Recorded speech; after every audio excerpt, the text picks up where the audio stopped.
क्या है global warming? तो ग्लोबल वार्मिंग को समझाने के लिए मैं एग्जांपल लेना चाहूँगा। तो ग्लोबल वार्मिंग होता कैसा है आपको मैं बता रहा हूँ। ग्लोबल वार्मिंग मतलब जैसे कि आपका टेम्परेचर, आपका बॉडी का टेम्परेचर 37 डिग्री है और वो 37 डिग्री से जैसे ही ऊंचा जाता है या नीचे आता है तो आपको बीमारी होती है। ठीक उसी तरह से जैसे आपका टेम्परेचर 37 है, 37 से थोड़ा सा ज़्यादा हो जाएगा तो आपको बीमारी मतलब आपका शरीर कमज़ोर होने लगता है। तो क्या है, पृथ्वी में भी सेम ये कहानी होती है। मतलब पृथ्वी का टेम्परेचर अभी मान के चलिए 37 है और 37 से 38 हो गया।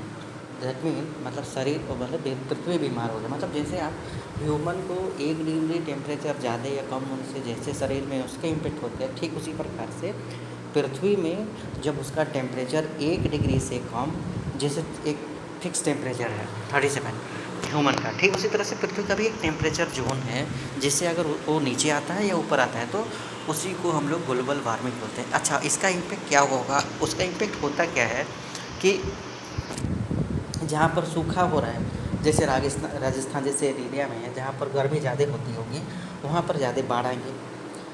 जस्ट उल्टा हो जाएगा।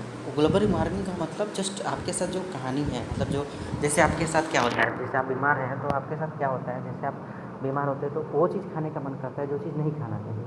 ठीक उसी तरह से पृथ्वी में भी ऐसे ही मतलब सिम्टम्स होते हैं। जैसे कि अभी हैदराबाद में जोर की बारिश हुई, मतलब जहाँ पर ज़्यादा गर्मी लगती है वहाँ जोरदार बारिश या फिर यानी कि भीषण बाढ़ टाइप का मौसम होना।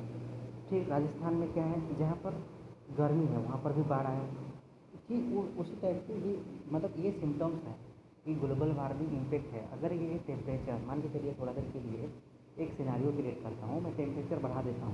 टेम्परेचर बढ़ाने से क्या होगा कि ये सेंसिटिव मतलब इन्वायरमेंट में जब लो प्रेशर बनेगा, जिधर लो प्रेशर जिधर हाई प्रेशर से लो प्रेशर की ओर क्या जाएगा, बादल जाएगा, तो उधर क्या होगा, उधर बारिश ज़्यादा होगी। सूखा वहाँ पड़ेगा जहाँ पर सूखा पड़ेगा, जंगल कट रहे हैं तो इसका इम्पेक्ट तो पड़ रहा है कि टेम्परेचर अपना मेंटेन नहीं रख पा। औद्योगिकरण में क्या हो रहा है, बाज़ार से इतनी गैसें निकल रही हैं को पृथ्वी को पूरी प्रदूषित और भयंकर टेम्परेचर भयंकर बनते जा रहा है। तो ये सब इम्पैक्ट है, मतलब ये सब रीजन है, उसकी वजह से भी हो रहा। तो मनुष्य अपने आप को वो आवश्यकता मतलब आवश्यकता की जननी है बोल बोल के कितना कांड करते गया और इसका भुगतान हम पृथ्वीवासी को मतलब इवन अगर एजुकेटेड पीपल है तो भी मतलब अपना बदमाशी की वजह से ग्लोबल वार्मिंग का इम्पेक्ट करा रहा है। मतलब सो कोल्ड कहने वाले जो भी व्यक्ति मिलेंगे आपको, ये सब ग्लोबल वार्मिंग को इम्पेक्ट कराने के सबसे बड़े कारक हैं, चाहे अमेरिका हो चाहे रूस हो। लेकिन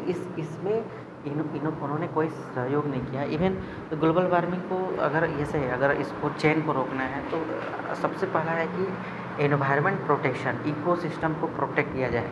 इकोसिस्टम को प्रोटेक्ट करने के लिए आपको तो पिरामिड पता ही है कि प्राइमरी सेकेंडरी टर्सरी ये इस टाइप के मतलब पिरामिड बने हुए हैं। तो प्राइमरी जितना है उसको उतना ही रहने देना है, ना कि उससे ज़्यादा करना है, ना कि कम करना है।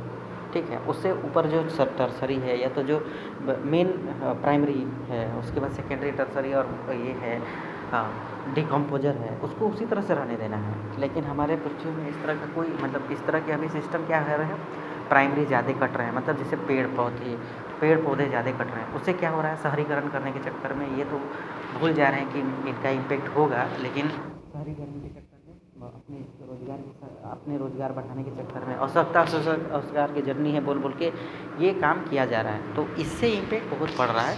और ग्लोबल वार्मिंग का मेन कारण है शहरीकरण।